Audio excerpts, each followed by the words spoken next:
Carl, what went wrong for you in your fight with Andre Ward? I lost. What factors contributed to your loss against Ward? Andre Ward. What did Ward do to prevent you winning? He was very boring, very dull, very negative. You know, his style is to nullify his opponent, and that's what he did. You know, he's very tricky and he keeps out of the way. He's ducking low or he's sat on your chest, smothering your work. So I didn't land many shots. He didn't land many shots, but he did enough to catch the judge's eye and get a close decision. So, if you had a rematch with Ward, would you be able to make adjustment to get the victory this time? of course, yeah, you got to make adjustments. You can't fight the same fight if you've come up short. So I'd have to tactically get it different next time. Do you feel you've been suited to the old-fashioned 15-round fight rather than 12 rounds? Because in the Ward fight, you appeared to have a very good last round 11 and 12, whereas Ward appeared to be tiring. Yeah, the last 2 rounds I was on top and I was getting to him, and he was really breathing heavy and hanging on, waiting for the final bell. Where I was starting to push forward and, you know, finish strong as I usually do. So I think the 15 rounds would have favoured me, but you know, it's hypothetical that it's not 15 rounds, it's a 12-round sport. It's like saying if football was 60 minutes half time and then 60 minutes for the second half, it'd be different results. It would be. So, you know, to rectify that, I need to start earlier. If I was to box Ward again, then instead of having a look at him for 2-3 rounds, maybe just get straight on him and make him work. Because yeah, you're right, he was fading towards the end, and I won the last few rounds. I was coming on strong, but it was too little, too late, really. How do you think Lucian Bute, your next opponent, would have fared if he had entered the Super 6? I think he'd have probably got to the semi-final stage, but I don't think he would have won them. I really don't. How excited are you about this fight with Lucian Bute in your own hometown in Nottingham? Yeah, I'm very excited to be fighting back on UK soil and for it to be in my hometown of Nottingham. I see icing on the cake. You know, it's fantastic, and I'm honoured and privileged to be back in Nottingham fighting for a world title. What do you believe are Bute's main strengths and weaknesses? We could be here an hour talking strengths and weaknesses for opponents, but he's a good boxer. He's a southpaw, so he's awkward, and you know, he's quite technical. He looks for the shots at range. Weaknesses would be when he's on his back foot, he falls apart. You don't quite know what to do when he's forced on his back foot and pushed and made to work. So, you know, there's 2 for you. If you win this fight, you'll become the IBF super middleweight champion. Do you feel you've got to beat Andre Ward, be regarded as the true undisputed super middleweight champion in the world?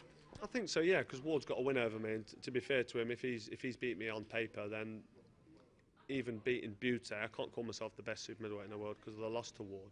So a rematch with Andre Ward would set the record straight. But in all honesty, it's not a fight I'm that interested in, to be honest. He's one of them fighters that makes any fighter look bad. He's a spoiler, he's a messer.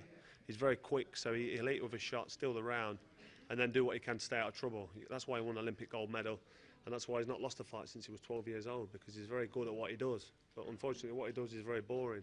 He can't sell a ticket in his hometown of California. TV aren't interested, and nobody wants to fight him. So he's got the titles, but he can't do anything with them, which is a shame, really. But you know, I'm the one fighting for the IBF world title in my next fight, not him. Once I beat Lucian Bute, then it's potentially a fight I would look to get just for my own personal vengeance, but it's not something that I'm losing any sleep out at night or something that I'm setting up there as a major goal in life to rematch Ward, because the rematch would be very similar. I'd change my tactics, but what he does well. He's very negative, very slippery, he's very fast, so he can get away with what he does, and it's not a fight I'd look forward to. I'd rather fight Mikel Kessler or Jean Pascal if he's still fighting, rather than Andre Ward. Nathan Cleverly has recently said that he'd be interested in fighting you. Would that be something that would interest you down the line?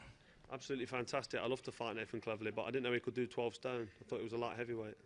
Yeah, would you be interested in moving up to light heavyweight some stage after this fight? Well, he's talking about fighting me. I'm a 12 stone fighter, so is he going to come and fight me at 168 pounds? That's the question I think he's asking. Well, I presume Nathan's team, I presume you'll step up to light heavyweight, because generally speaking, fighters move up rather than go down. So would that be something you'd be interested in doing?